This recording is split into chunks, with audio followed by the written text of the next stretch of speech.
പ്രശസ്തമായ പുത്തുക്കാവ് ദേവീക്ഷേത്രത്തിലെ പ്രതിഷ്ഠാദിന മഹോത്സവം ഭക്തിനിർഭരമായ ചടങ്ങുകളോടെ ആഘോഷിച്ചു. ക്ഷേത്രം തന്ത്രിമാരായ അഴകത്ത് മനക്കൽ ബ്രഹ്മശ്രീ ത്രിവിക്രമൻ നമ്പൂതിരി, ബ്രഹ്മശ്രീ ഹരീഷ് കുമാർ നമ്പൂതിരി എന്നിവരുടെ മുഖ്യ കാർമ്മികത്വത്തിലാണ് തന്ത്രിക ചടങ്ങുകൾ നടന്നത്. ഉത്സവ ദിനത്തിൽ പുലർച്ചെ പള്ളിയുണർത്തലോടെയാണ് ചടങ്ങുകൾക്ക് തുടക്കമായത്. തുടർന്ന് ഉഷപൂജ, ശുദ്ധിച്ചടങ്ങുകൾ, ബിംബശുദ്ധി, കലശമണ്ഡപ നമസ്കാരം, പരികലശാഭിഷേകം, പാണി, ബ്രഹ്മകലശാഭിഷേകം, ഉച്ചപൂജ എന്നിവ ഭക്തിപൂർവ്വം നിർവഹിക്കപ്പെട്ടു. തുടർന്ന് നടന്ന ശ്രീഭൂതബലിയും എഴുന്നള്ളിപ്പും ഭക്തജനങ്ങൾക്ക് ദർശന പുണ്യമേകി. പ്രശസ്ത ഗജവീരൻ പാമ്പാടി സുന്ദരനാണ് ഭഗവതിയുടെ തിടമ്പേറ്റിയത്.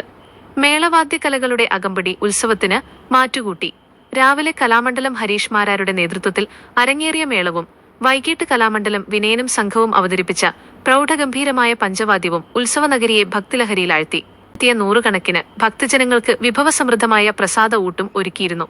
സന്ധ്യയ്ക്ക് ക്ഷേത്രമുറ്റത്തെ പ്രകാശമയമാക്കിയ ചുറ്റുവിളക്ക്, നിറമാല, ദീപാരാധന എന്നിവയ്ക്ക് ശേഷം രാത്രിയോടെ വിശേഷാൽ ക്ഷേത്രചടങ്ങുകൾ പൂർത്തിയാക്കി നടയടച്ചു. ക്ഷേത്ര കമ്മിറ്റി ഭാരവാഹികളായ president KS Sunilkumar, secretary MLV Nair, convener Shabareesan Vattekkad, committee അംഗം MN ശശിധരൻ എന്നിവർ ഉത്സവ ചടങ്ങുകൾക്ക് നേതൃത്വം നൽകി.